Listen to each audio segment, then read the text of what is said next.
Combination functions define constraints for test case generation. The fbrowser function is an example of a combination function. It has only one determinant factor, the operating system, with two values, but generally a combination function is evaluated for all combinations of its determinant values.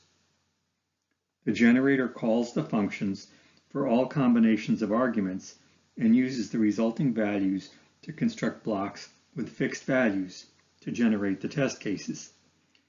And if a combination of determinant values does not have valid dependent values, no value is returned. So when a combination function returns a dependent value, that value is covered. It appears in a test case with an allowed combination of determinant values. This approach can be used for designs to cover classes of expected results.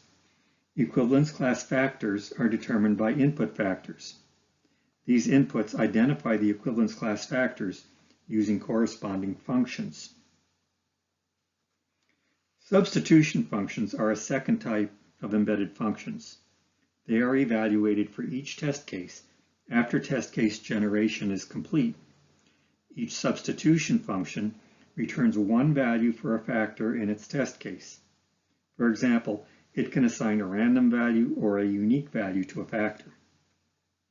Another use is to specify dependent values in each test case. Input values determined by other factors can be computed this way.